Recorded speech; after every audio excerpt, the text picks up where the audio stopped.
we go, another episode of Off the Record, and it's the final edition here of the show here in 2025-2026. And here to chat with us about his rookie year in the OHL, and a pretty fine one at that, is Otters forward Tyler Cooper. Coop, thanks so much for taking some time. It's an honor, Trav. Thanks for having me. Absolutely, man. Great to have you here. And let's jump right into where we are right now and where you have been over the last 24 hours, because last night in Niagara, you had a little dental work done, shall we say. Yeah, it was definitely tough play, My mom was pretty at me, but I didn't wear a mouth guard, so now I learned lesson. So the play kind of was the puck went to the defenseman. I stuck my stick out to try to block it. It hit off my stick, and then it hit me in the mouth. Oh. Which I kind of thought about. If it didn't hit my stick, it went right to my mouth, it couldn't have been a lot worse. Probably, yeah. But then again, that deflection off the stick just. Yeah. Oh. I know, it was tough. I was like, oh no, because at first I didn't think anything really happened, and then I was holding my hands to my mouth, and I was like, oh no, something's not there. Something's not right. And then it was actually in my tongue. So yeah. It was Yeah. definitely tough. And then the next day, Megan picked me up at 7 a.m., went to go to the dentist, and it's all checked out now. You're good to go, though? Yep, I'm playing, Playing, you're good shape. Hey, you're a hockey player, man. That's what you do. Yeah.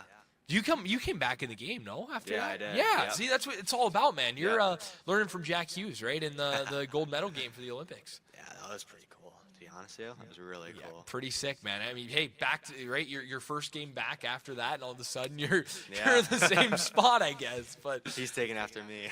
there you go, exactly. Oh my goodness, but man, it's one of those things about being a hockey player that you always kind of think about. It's in the back of your mind, but I get when you're out there with a visor. I've never played with a visor, but and the reason why I would never, even if I'm playing in Tim Quinn's Wednesday Night League, would be exactly your reasoning right there, because you never know, especially at that level, man. Those guys are swinging their sticks all around the place. You don't no control there. But no, I couldn't imagine being in that spot for you, as well as the youngest guy in this league, and got to get it all taken care of, but hey, that's what it's all about. Yeah, well, this league's all about development, and I guess that kind of helps me even more, know what happens when I get a puck to the teeth, what do I do? Yeah. And how do I prepare myself? So. Yeah, it's not an ideal situation to be caught in, but well, hey, let's chat about how you got into the game of hockey, growing up in Chicago area. What was that like, and your younger years playing the game? Yeah, so my dad, he played hockey when he was younger. And then my mom played field hockey, so kind of an athletic background. And then I picked up hockey 2, 3 years old, just skating. I used to do some skating lessons a little bit. And then he started to go to 2-on-2, and I was like, oh, okay, this is pretty fun. And then it just kind of took off from there. Yeah, 100%. And obviously a pretty hot market when it comes to the game of hockey, right? Growing up in the Chicago area, what is the kind of the minor hockey scene like, and as you kind of grow your way through there? It's pretty crazy, to be honest with you. I'm pretty sure there's 6 teams now. I think they're going to be making 7 teams in Illinois, and it's just crazy. It keeps expanding. My team that I play for, the Chicago Reapers, they were kind of a new team, and my age group and a few other age groups kind of help them put themselves on the map, definitely advancing players and all that stuff. So Yeah, it's really good stuff. 100%. I imagine you're going kind of up and through Wisconsin, right? Or is it all kind of concentrated in the Chicagoland area? There are some teams up in Wisconsin, but we usually go down there once a year to play the Wisconsin teams, and we'll go to Milwaukee to play the Milwaukee team, but it's mostly all in Chicago, Yeah, that's nice. So then the travel's not too bad, right? In that level. Depends. There's a team in Chicago, which, the city of Chicago, sometimes it's bad to get down there because of traffic. Yeah. And there's teams that are in the suburbs, my team's in the suburbs. From my rink to the team that's in Chicago, I think it's 45 minutes with traffic. So. Not quite the 12 hours in Sault Ste. Marie. Oh, yeah. That was something else. Yeah. 9-day roadie. So. 100%. So you go through, and what is kind of the plan for you at your age, thinking of what that next step is like? Because you had kind of come along at a time where the NCAA rule becomes more of a reality. So, was it previously, planning to go to the USHL or going, playing in a US junior league, or was the OHL kind of in the back of your mind for you? Well, it all kind of changed when that rule happened. When the rule happened, I was like, oh my God, like the OHL is the best development league. Like, look at the players. Like, I get to see Connor McDavid's number in the rafters every time I step on the ice. And it's just like, why not come here? It's kind of like a no-brainer. But before that rule, I was definitely looking to play in the United States Hockey League or the national team. Yeah, 100%, because, it's such a different perspective, right? And for a lot of American players like yourself, the model is USHL to college, but now you can go OHL to college, and I think the Otters have done a terrific job of building a team that is very much progressive when it looks at the way that you bring guys in, because again that model is there to allow you guys that opportunity now. So for you and for everybody around you, having that chance to come to the OHL is huge. Yeah, 100%. I'm just honored, and like. Obviously, the history is like a little bit more than the United States Hockey League, going back to like Wayne Gretzky when he was on Sault Ste. Marie, just like all that stuff. It's amazing. Yeah. And in the OHL, you play in front of a lot more fans than the USHL. So, like, especially when you go to like London, Kitchener, Windsor, like all those big places, like Erie, I'd throw Erie in there too. Like, yeah. It's pretty fun, like especially when you score. Like it's fun when you hear the boos. Like I scored in London.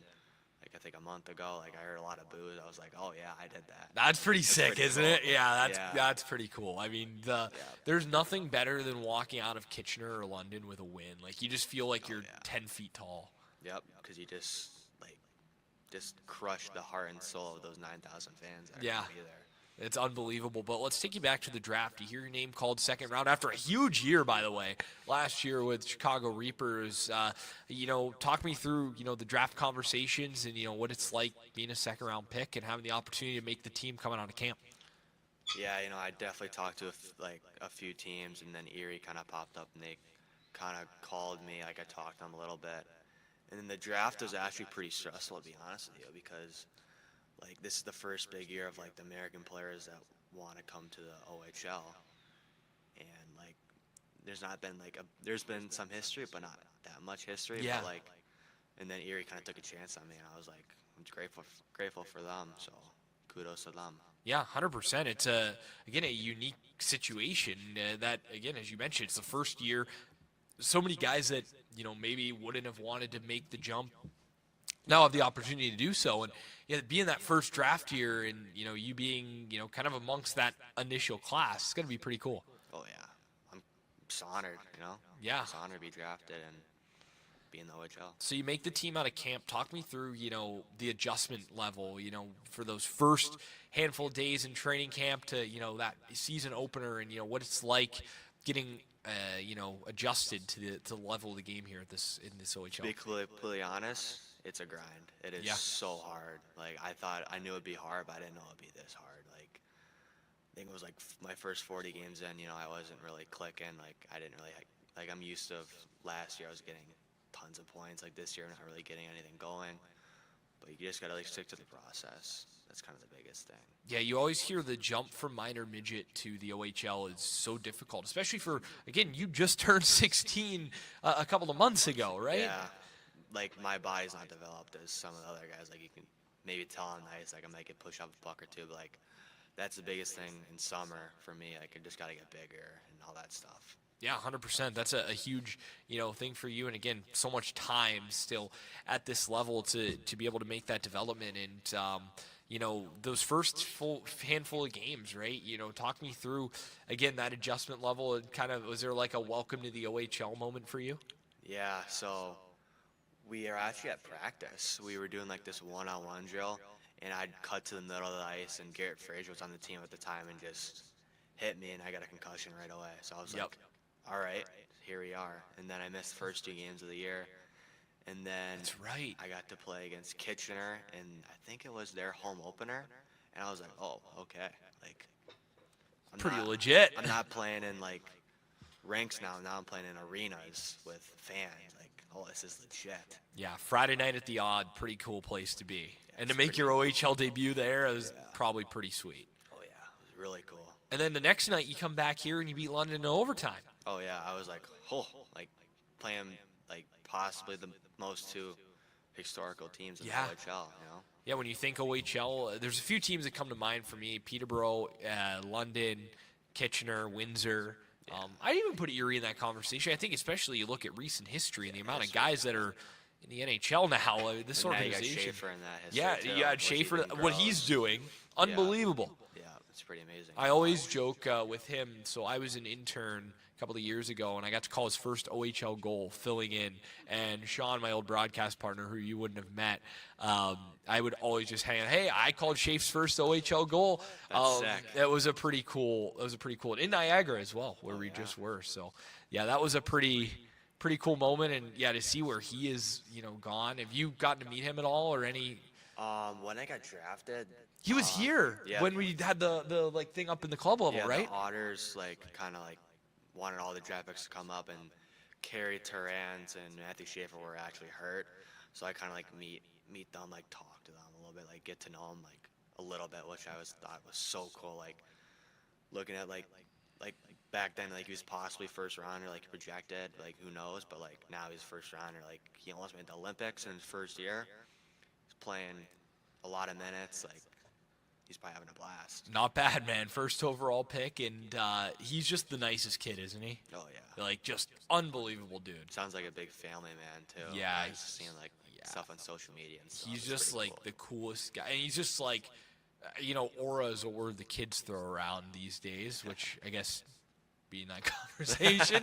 But that he's got it. That it factor, he's got it, and you He's just just the alpha. yeah, he commands a room when he walks in it, and he's just the most happy, jolly kid of all time. Yep. And one heck of a hockey player. It's a shame he only got to play about a full season's worth of games in the OHL, because last season, if he played more than 17, he would have had, maybe not 100 points as a defenseman, but it would have been up there. It would have been close, Yep. because he was absolutely dominant in those 17 games that he did play from, November, late October into early December before the World Juniors. And man, just what a player. So much fun to watch. 100%. And obviously, an exciting young group for you, but you got your first OHL goal this season. Talk me through that play and, what that moment was like for you. Yeah, it was pretty cool. We were playing against Brantford, who's obviously going for it this year. They have a pretty good team. And, I think we were losing by a lot, but, I kind of, stuck with it, and then the puck went to the point. I was right place, right time, got a nice tip, and I was like, oh, finally, I guess people call the monkeys off my back now. So I was like, let's go. And, I feel in those, 40 or so games where I haven't scored, I kind of, lost, the feeling of scoring. And right when I got that, I was like, oh, I can do this. Come on, give me some more. So. Yeah, it's got to be tough, right, to go from, 50, 60 goals last season to the OHL, where you're really having to I don't want to say work a little bit harder for it, but you know what I mean? Kind of, it doesn't come as naturally maybe per se in the OHL. Yeah, it's a different process in the OHL. You gotta really buy in on the details of the game a little bit more. I feel this year, my play away from the puck has been so much better.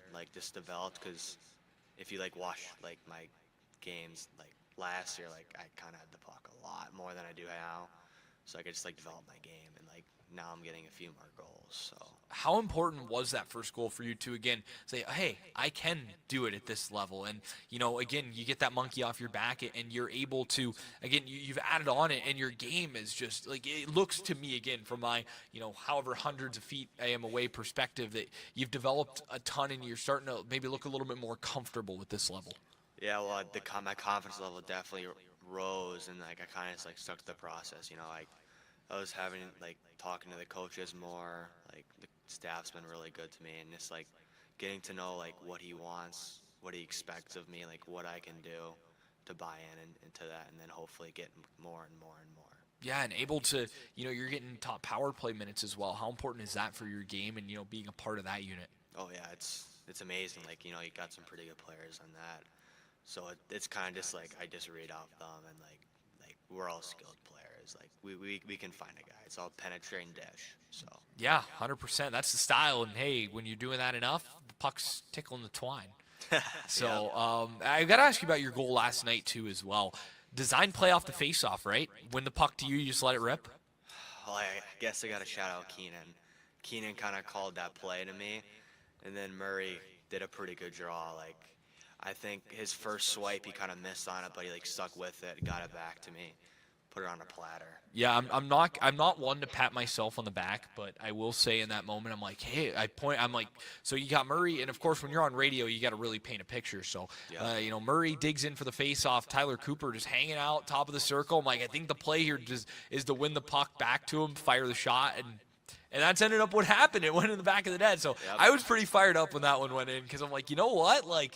I was able to kind of see at least what maybe a little bit of the thought process was. Yeah, it was definitely pretty cool to get that goal. Like, especially since my last goal was, I think, 8 games ago and 10 games ago. Like, just kind of just keep building and building.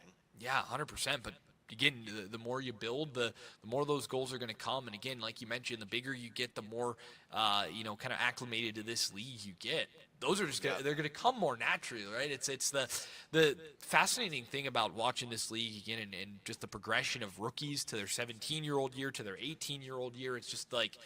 It's almost like you flip a switch sometimes. Malcolm Spence, another honor, rookie year, not amazing, right? But then you come in the second year, okay, he's getting better. Then that third year, just bam, like it's just a light switch flips, and you start to really see, these guys. There's a big reason why these guys are picked where they are, right? Yeah. So, and for you, obviously, a really exciting group of young guys. You and Jake Murray, I know, pretty good buddies down there. Talk me through, how close you guys are in terms of the youth on this team.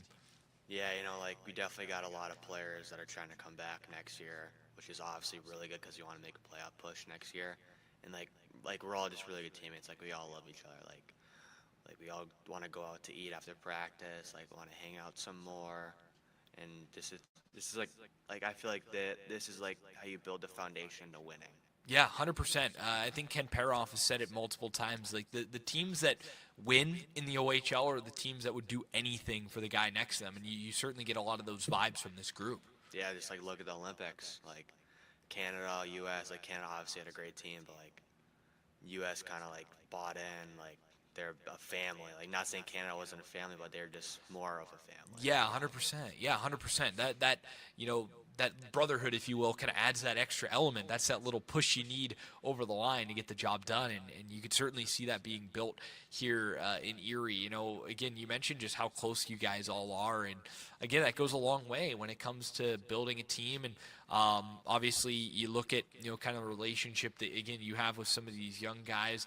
Who's maybe been an older guy that has kind of taken you under their wing a little bit to kind of get you acclimated to this OHL? I know it's kind of wild because you look at the locker room, at least as it sits now, one of the more experienced OHL players is a guy like Lucas Ambrosio. Yeah, that's pretty crazy. Like, second year in the league. yeah, he's probably got the most games under his belt, maybe on our team. Possibly. I believe he does. He's over. He's 106, I think he is currently. If I was just doing the game notes for tomorrow's game as we see it earlier on today, so that number a little more fresh in mind. But he might be the only one in triple digits on the team. It's pretty cool in the OHL, because of course you look at a guy like Andrew Kuzma who's played at various junior levels. For years, Jackson Schouten, guys that have been around, but not games in the Ontario Hockey League. Yeah.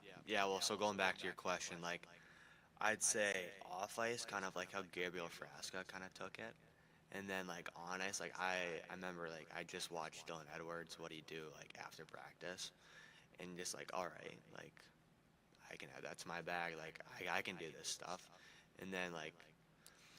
Now Trevino's kind of taken that captain role, and like I think he's been a great captain. Like, unbelievable. One of the just the best humans you'll ever meet. Oh yeah, he's a great guy. He's always trying to do stuff for the community. Like, I really admire that. Yeah, and again, that's something that, again, goes a long way. And again, you set that example for when you're in that role, right, of being an older guy, a leadership guy, in the next couple of years. You kind of think back of, what Tristan Trevino and another guy who's going to be back next year as well. It's so important to, again, have that foundation set. Yep, 100%. The foundation's the biggest part if you want to win. Yeah, for sure. So let's step away from the rink a little bit and let's talk a little bit about growing up in Chicago, one of the best American cities there is. What was life like there for a young Tyler Cooper in Chicago? So I actually live in the suburbs. Okay. But so the suburbs is like so nice. I feel like Like it's kind of like it kind of gives you like that Erie feel with Lake Erie. So like I'm kind of just always on Lake Michigan. Like I love going to the beach, just hanging out there. And then when we go down to Chicago, we try to catch the Blackhawks games. Nice. It's always packed house there. Like when I got back from Christmas break to Chicago, like I went down to watch a game. It was so cool. Yeah, it's pretty sweet. Pretty cool rink. I've never been, but it looks huge on TV.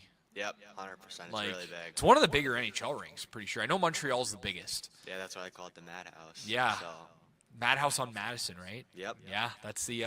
Were you were probably no, you were probably around and watching games when they were winning cups, right? In the early to mid 2010s. Yes, but I don't really remember them. So my That's wild. And oh my goodness, I remember Patrick Kane's goal against Philly in 2010. Like it was yesterday. Like that doesn't feel like that long. I guess 2010 though was 16 years ago. You're Yeah. what are you? 09? yeah, I'd be 1 year Oh old. my goodness, man. Oh, crazy. Yep. But again, yeah, those early. Yeah, I remember my dad just telling me stories. Like we used to have season tickets, and this is the first year we don't have season tickets. Like he'd always try to go to the playoff games. Like he grew up like watching the Blackhawks go Yeah. to games, and he kind of like brought me to tons of games when I was younger, and like just brought me up. Get you into the game of hockey as well, right? Yeah. No better place to again observe what you want to be by seeing guys at the top level do it. Yeah, like it was so cool watching Patrick Kane, Jonathan Toews. Like I watched a little bit of Hossa, but I wish I could have watched a little bit more. Like he was dominant. Duncan Keith. Oh, Yeah. So. Brent Seabrook on the back end. Oh yeah, 100%. Yeah, those are Corey Crawford in net. Those Yep. were I remember like those teams very very well.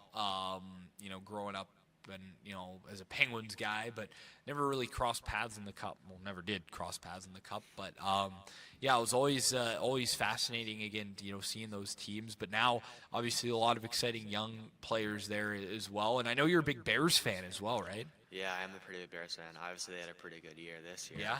But hopefully they keep going and like keep developing like us, kind of, and get over that hump. Yeah, I mean, who knows? Maybe you kind of liken what this team could be like next year to Bears team. Maybe a team with Yeah. not a ton of expectations, but some exciting young pieces. Making that big stride forward. Have a great year, and then that next year you're just all in, right? So 100%.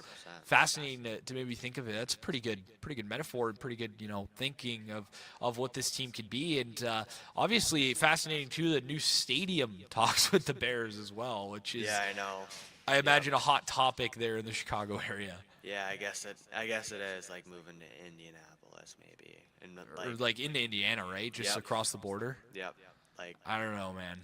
it'd be tough, but Because there was a plan, I think, to do it out like by the airport at Yes. one point, there and then they just there was like a horseback raking. yeah, or was it Horseback. Arlington Heights or something Yeah, like that. in Yeah, Arlington Heights, it might go there, but it might not. But like, I think it'd be tough to go there because there's not a lot of space or parking, and like I'm like 30 minutes from there, so oh, that'd be pretty good for you then. You'd be nice and close. Be able to Yep. go to more games. yep.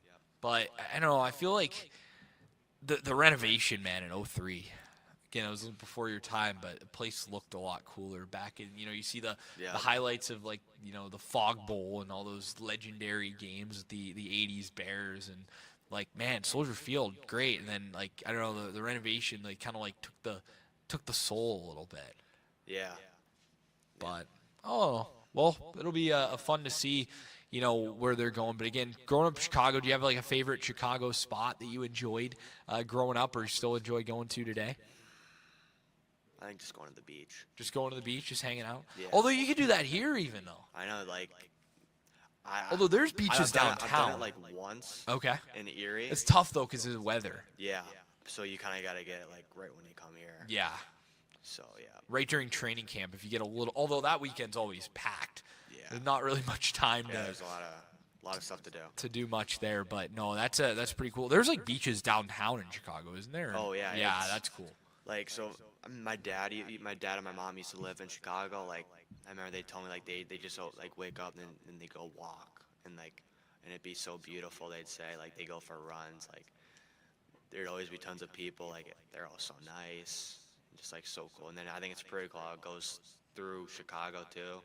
So like obviously they're gonna do it green for Oh yeah, St. Patrick's yeah, Day. that's It's, like, sick. that'll be pretty cool. So Yeah, I always enjoy just walking on the river. There is always awesome, and I've only been a handful of times. I make it sound like I've been there like a million, lot. but I've been there. I've been there a few times, but memory just sticks, and most of those times have been recently to go to a couple of ball games. But you're a Sox guy, right? Yep, White Sox. So are you a big baseball guy or not really? Um, I've been trying to get into it. Like, Well, it's been tough to get into the White Sox over the last couple yeah, of I know. Yeah, years. we kind of went in the rebuild phase for a little bit, but hopefully, like, we're making some moves to get back where, That's a fun. It's a unique area, but it's a fun ballpark there. yeah, very unique area. Yeah, Yeah. but fun ballpark. I always enjoy the one game that I went there. But no, that's awesome. But again, staying in the U.S., I imagine, has to be kind of nice, right? Because there is definitely an adjustment. But you mentioned Erie, not too dissimilar to where you're from. Yeah, it's so nice to be in the U.S. Just like it's kind of like the little things about being in the U.S. Like if you go on the highways, like if you look at the signs, like they're different. Like Yeah. there's green here, blue in Ontario. Like just like the little things like that, like makes you feel like home. Yeah, for sure. And like I don't know, I feel like the traffic just flows a little better here. Might just be me, but no, I agree. I imagine again for you as a young guy having to move to a new country would have been quite interesting. It always fascinates me. But again, you mentioned Erie is somewhat is not too dissimilar to where you grew up, right? You got the water. It's obviously not a huge city, but a small like there's enough to do here. But yeah, what have you liked so far about Erie? Has there been a favorite spot for you so far in your time here, Flagship City? I guess I've been kind of getting into the breakfast places at Erie. Okay. Like, Lori's is the team classic. yeah, I like that place. Avanti's, like, yeah. Yeah. The breakfast spots I think are pretty good. Up there. Lori's is like again, I mention this every episode because every episode I feel like it gets mentioned by one of you guys. It gets passed down through the years of like Otters players, like going way back into, the McDavid DeBrincat days, even before that. Guys would go there and it gets passed down to the next generation, to the next Yeah, I generation. remember my Bill had told me like when Carey was here, Carey would always Yeah. go to there. Yeah, those guys, the older guys last year, big time into it. Our first ever guest was Cameron Morton, who was a captain at the time, and he was the one who brought it up. And then I asked the same question to other guys, and it just that's always the answer. That's the classic. But yeah, the breakfast spot again, because it's something you can do on a game day, and it's not going to really weigh you down. Yep, and it's pretty good food. So There you go, yep. locked in. But what else do you like to get into in your free time away from the rink? Golf. Like I'm okay at golf. I'm trying to help that game a little bit more. I love playing spike ball at the beach. Okay. And like fishing. Like last year I've kind of got off of fishing a little bit more, but like this summer I'm trying to get back into it. So that kind of stuff. And then just like I want to go to more White Sox games, hopefully in the summer. So Yeah, that'll be pretty sick. And of course, again, it's coming up on that time, but a month away. Yeah. I'm fired up. Can't wait. But no, that'll be great. And again, Chicago summers, I imagine, great. Erie, kind of here in the winter, you kind of get the tail end of summer when you get in. Obviously, last year though, you had the orientation camp, so you're in a little earlier here. Yep. But again, not too bad places to grow up and again to really learn your trade here. 100%. So let's kind of bring it back to the rink as we wrap this thing up here. Obviously, for you, first year in the OHL, kind of walk me through your thoughts on this first year, kind of where you are now versus maybe where you were on night one. Well, on night one, I remember like I was used to getting so much ice time, and now like it was slimmed down. I was like, all right, I kind of got to figure this out. So like you kind of got to just like talk to like everybody around you and like ask them like how they did it, like what did they do to get out of that hump, and they all just said like you just got to like buy into the process of just like being the first guy here, last guy, and just like shooting pucks when nobody isn't, like doing like stretching, like making sure you're on bedtime, eating good stuff, like just be very disciplined. Yeah, 100%. And, what do you want to get out of these last handful of games here in this season? Just end off well, hopefully come in next year on a very high note, and just keep her going. Yeah, and, what are some goals you have for yourself as you look forward to, again, this summer? And then, being a part of something, what does it mean to you to be a part of what's being built here in Erie? Oh, it's pretty cool, like Dave Brown kind of talked about like the future, and like he kind of named me a few times. I was like, oh, like, thank you. Like, it's an honor. Like, hopefully I can be a small part of that future. Well, that's an exciting future, and we're fired up to have you a part of it, Coop. Thanks so much for joining us, man. All right, thank you. All right. That will do it for another edition of the Off the Record podcast and the conclusion to our new season. Big thank you to everybody for bearing with us through all the changes here, and hopefully everybody enjoying the new format of the show. And we will be back with you coming up next season. For Tyler Cooper, I'm Trevor Cabella. Thanks so much for joining us all season long on the official podcast of the Erie Otters, Off the Record.